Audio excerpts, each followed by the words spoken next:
کے لیے چھت فراہم کرنے کے لیے ان کو وہ تمام بنیادی سہولتیں دستیاب بنانے کے لیے سیالکوٹ میں اس منصوبے کا 2013 سے آغاز کیا گیا اور یہ مسکن جو اولڈ ایج ہوم ہے یہ خواتین اور مرد حضرات کو ہر طرح کے جو بنیادی ان کے حقوق ہیں ان کے تحفظ کا امین بنا ہوا ہے۔ ایک طرف یہ مسکن ہے جو شیلٹر سائبان اور سایہ بنا ہوا ہے دکھی انسانیت کے لیے، تو دوسری طرف آج جیسا کہ آپ جانتے ہیں کہ ایک گڑھی خدا بخش میں سیاسی تھیٹر لگایا جا رہا ہے، اس تھیٹر کے اندر آج انوکھے اور تاریخ کے اوراق میں رقم ہونے والے واقعات رونما ہونے جا رہے ہیں، کیونکہ عمران خان صاحب کا چوروں کے ٹبر کو NRO نہ دینے کا جو مضبوط بیانیہ تھا اس کے مثبت اثرات سامنے آنا شروع ہو گئے ہیں، اور یہ وہ مضبوط بیانیے کے اثرات ہیں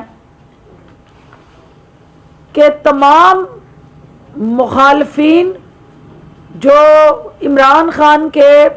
پاکستان کے اداروں کے، پاکستان کی قومی سلامتی کے، پاکستان کے قومی مفاد کے اور عوام کے، وہ ایک چھتری کے نیچے اکٹھے ہو کے آج ایک دفعہ پھر ایک دوسرے کے مفادات کا تحفظ کرنے نکلے ہیں۔ جو آج کی اہم ترین اور تاریخ کے اوراق میں لکھی جانے والی بات ہے کہ جس شخص نے، جس والد نے غدار پاکستان کا لقب جس شخصیت کو دیا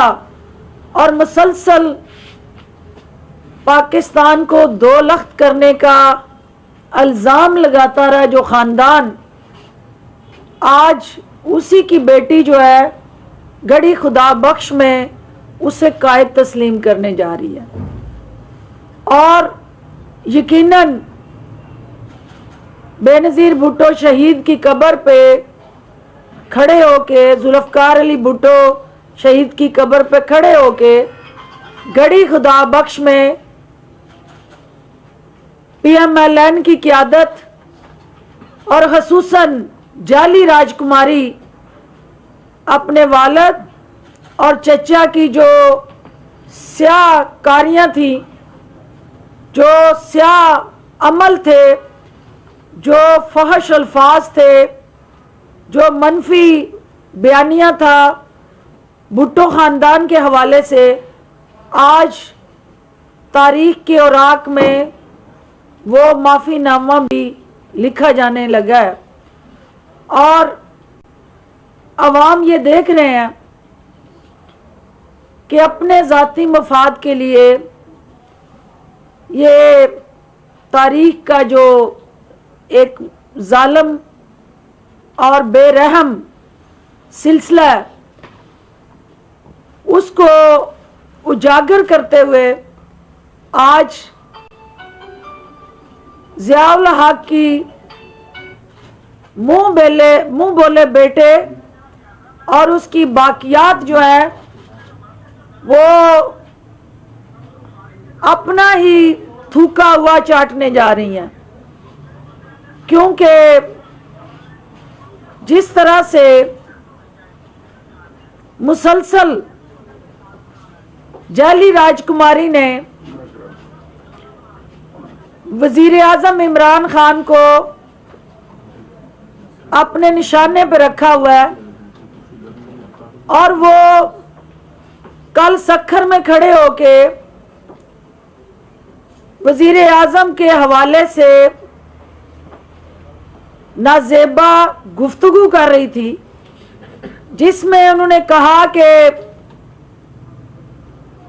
وہ تابع دار ہیں اور اچھے بوٹ پالش کرتے ہیں. تو محترمہ آپ کو یاد دلانا ضروری ہے کہ یہ اعلیٰ صفات اور جنرل جیلانی سے لے کے ضیاء الحق تک کے بوٹ پالش کرنے کا جو عظیم کارنامہ آپ کے والد نے انجام دیا اس کا یقیناً کوئی ثانی نہیں ہے. اور صرف پاکستان کے جرنیلوں کے بوٹ نہیں پالش کیے بلکہ آپ اور آپ کا خاندان پالش اور برش لے کے مڈل ایسٹ اور قطر تک جا پہنچا اور قطریوں کے بوٹ پالش کر کے مشہور زمانہ جو قطری لیٹر تھا وہ لکھوانے کا اور عدالتوں میں ذلیل و رسوا ہونے کا اعزاز بھی آپ اور آپ کے خاندان کے پاس ہے. وزیر اعظم عمران خان کی کامیاب حکمت عملی سے مسلم لیگ اور JUI کا منافقانہ بیانیہ جو ہے اس کا پول کھل چکا ہے. آج کے گڑی خدا بخش کے اندر ہونے والے اجتماع نے وزیر اعظم کی 2018 اگست کی جو تقریر ہے اس پہ مہر لگا دی ہے کہ جوں جوں احتساب کا شکنجہ، قانون کا شکنجہ، اداروں کی عملداری، بااختیار ہونا، آئین اور قانون کی حکمرانی، رول آف لا، انصاف کی فراہمی، یہ وہ تمام اقدامات جوں جوں وزیر اعظم کی قیادت میں ہوتے جائیں گے اسی طرح سے ان خاندانوں کی چیخیں جو ہیں وہ بلند ہوتی جائیں گی اور یہ کٹھے ہوتے جائیں گے. آج کا اجتماع بھی عمران خان کے اسی بیانیے کی جیت ہے. مریم نواز صاحبہ آپ کی کنیز اول جو ہے انہوں نے جو اسرائیل کے حوالے سے وضاحت پیش کی یہ ناکافی ہے کیونکہ یہ اعزاز بھی آپ کے پاس ہے کہ آپ نے ہمیشہ اپنے والد کے حوالے سے ہر وہ کامیابی گنوائی، اس کا سہرا اپنے سر لیا اور بعد میں اس سے لا تعلقی کی. وہ سلسلہ ڈان لیکس کا ہو، وہ سلسلہ آپ کی مختلف بین الاقوامی سطح پہ اداروں کے ساتھ خفیہ زبیر صاحب کے ذریعے بات چیت کا ہو، جنرل رحیل شریف کو سالگرہ کی مبارکباد سے جڑا ہو، یا مودی کے ساتھ کسی جگہ پہ بھی میل جول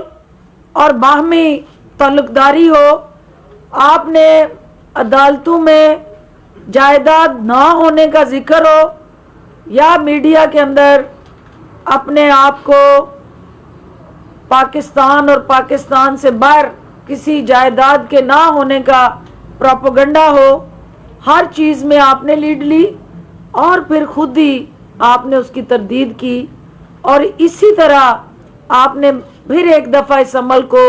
دہرایا کہ آپ کے والد محترم نے جو سلسلہ شروع کیا آپ نے پہلے اس کا کریڈٹ لیا، اس کے بعد جب آپ کو سمجھ آئی کہ اسرائیل کے ساتھ تعلقات، اس کے حوالے سے دو طرفہ کمیونیکیشن اور لیڈرشپ سے جو ایک کنیکٹیوٹی بانڈ تھا وہ اسٹیبلش آپ کے دور میں ہوا اور آپ کو وہ ٹویٹ ڈیلیٹ کرنا پڑا. تو کہنے کا مطلب یہ ہے کہ آپ پہلے کرتی ہیں بعد میں سوچتی ہیں. تو پہلے